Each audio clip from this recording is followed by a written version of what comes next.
of America's clowns, Red Skelton.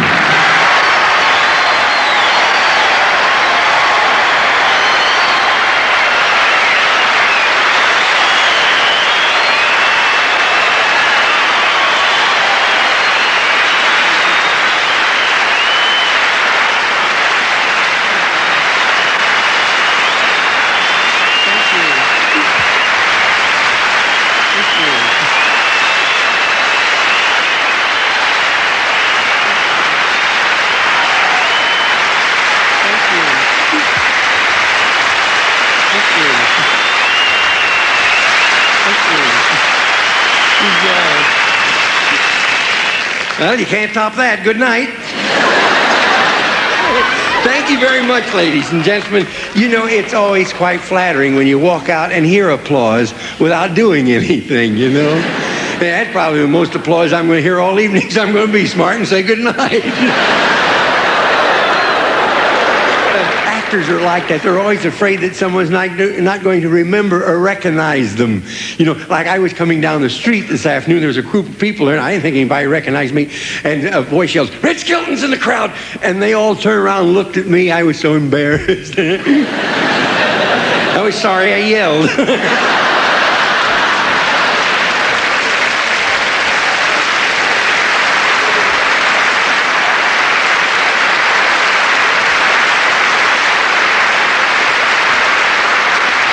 But it's nice to be back in Canada again, and I'm actually here by popular demand. I was here in 1934.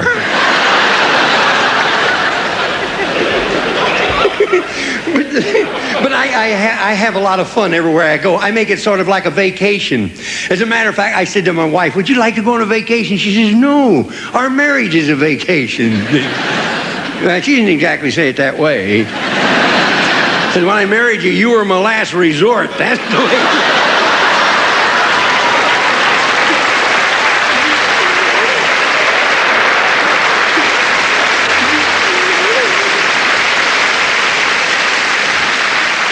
Now, I'm not going to do jokes about wives because I will say one thing, though, that my wife is one of the most unusual women you'd ever want to meet. The vicissitudes of life don't seem to bother her, you know.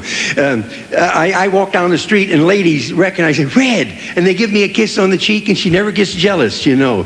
And she raises thoroughbreds and quarter horses, and one stepped on her foot, and she didn't even get mad.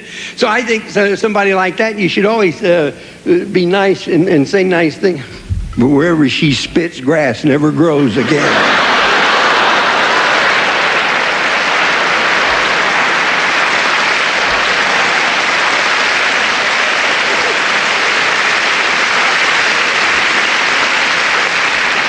My wife's nice, though. She's really nice. She calls me Sweetie Pie, Honey Bun, and she can't remember my name. No, but I'm having a lot of fun here. Do I sound a little husky? Huh? Do I sound? I'll tell you what it is. It's the hotel where we're staying. Where are we staying? Yeah, world's largest basement. I'll tell you. No, they gave me a lovely room with running water even when you shut it off. But they got the greatest security system I've ever seen in my life. The security officer knocked on my door and he says, "You got a girl in there?" And I says, "No," and they threw one in.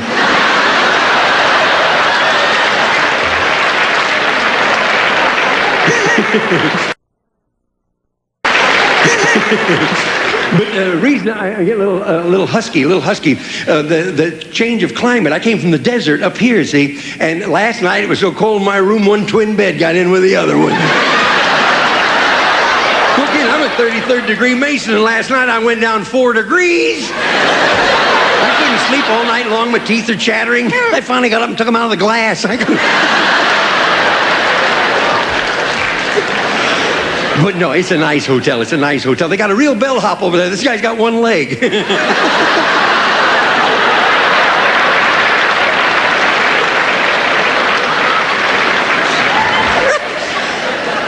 But you know, nutty things happen around hotels. Hey, you know, if you go to a hotel, you know what you can do? You can take a glass, a drinking glass, and you put it up against the wall. Yeah.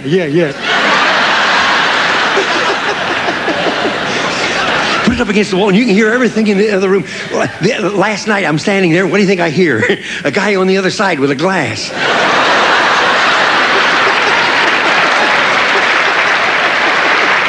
I walked in one night, my wife says, come here, and I grabbed like an idiot. I'm standing there for a half hour. I said, I don't hear nothing. She says, that's been going on all evening. But you know, silly things do happen around hotels. I was here a few years ago. I was in Toronto, and during a blackout, all the electricity went off, and everybody had to walk up to their rooms. See? So it was after my performance. I was at the big, what do they call it, the exhibition? Yeah, is that it? The CNEI, whatever it is. Anyhow, I go into the hotel. Now, everybody has to walk up to the rooms. I start upstairs, and there's the first guy on the first flight of stairs, and he was so lit up you could read by him. No kidding. You brush against him, you get an alcohol rub. One of those. So I said to him, could I be of some assistance? He says, will you be so kind? He says, I live up on the 3rd floor, but I don't think I'm going to make it, you know. Well, I help him up 3 flights of stairs. I open the door, and I threw him in, walk downstairs. Here's another guy. He looked worse than the first one, see? So I said, where do you live? He says, I live up on the 3rd floor. Well, I threw him over my shoulder, and I pack him up 3 flights of stairs. I open the door, and I throw him in, walk downstairs. Here's another guy, but just as I got him on his feet, he started hollering, help, please, help. The security officer came and said, what's the matter? The guy says, what's the matter? This darn fool's been packing me up 3 flights of stairs and throwing me down the elevator shaft.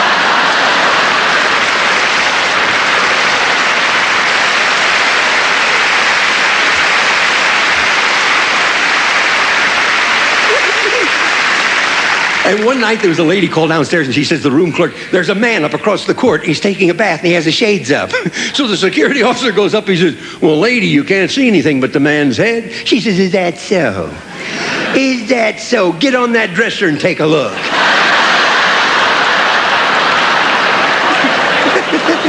Would you bring me the hat? Would you bring me my hat?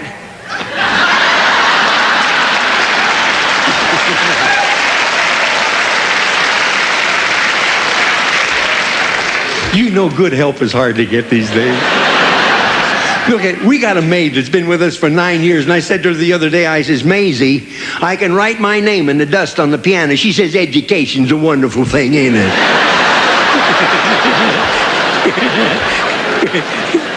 I got a joke for you. It's about time. 2 seagulls, Gertrude and Heathcliff.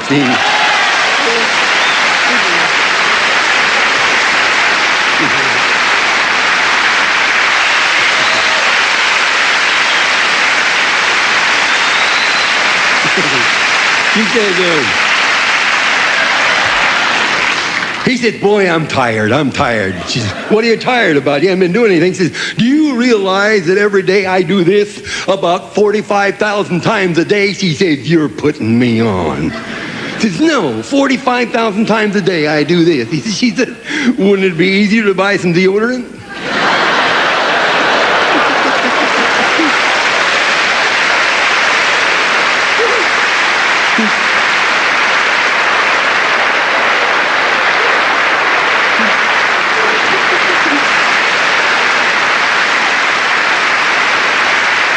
I got one for you. They're flying, see, and she says, look, down there is the ship of fools. She says, how do you know it's the ship of fools? He says, they're looking up.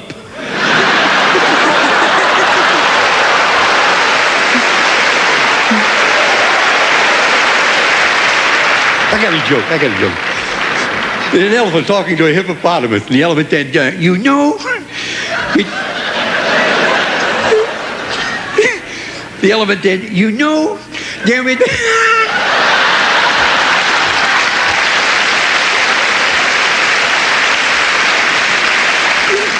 You know why I like to do this lousy joke, huh? Every time I wrinkle up my nose to talk like this, I look down the front row and they're all doing the same thing.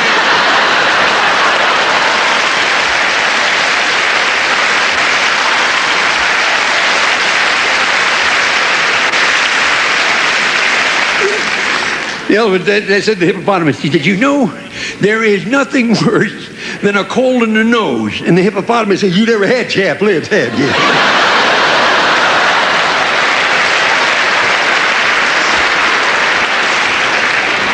I started to tell you something. Say, I may start to tell you a joke and then wander off somewhere, but I get back to the joke eventually, you see. At my age, your mind wanders. Not far. See, I found out a long time ago that I'm nutsy, but I admit it. See. I found out another thing, too. I may be nuts, but as long as I make money, they ain't going to lock me up. I know that.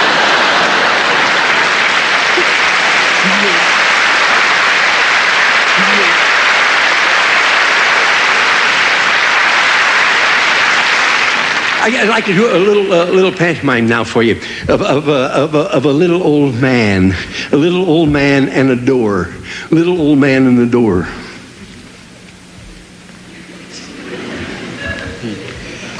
You think I'm acting? This is when I'm acting.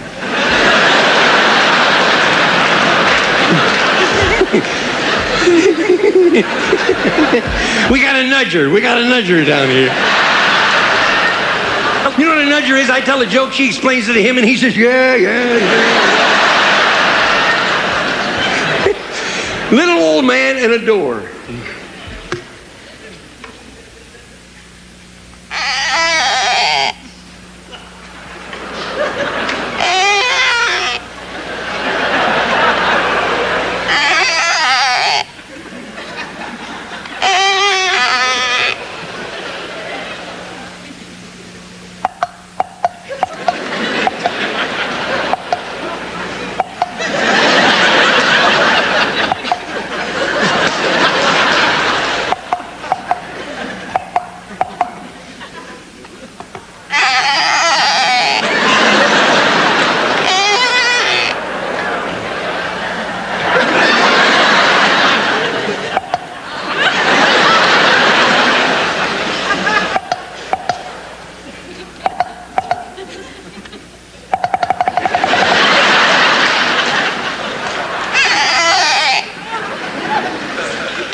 In 1965, I first met Mr. Marcel Marceau.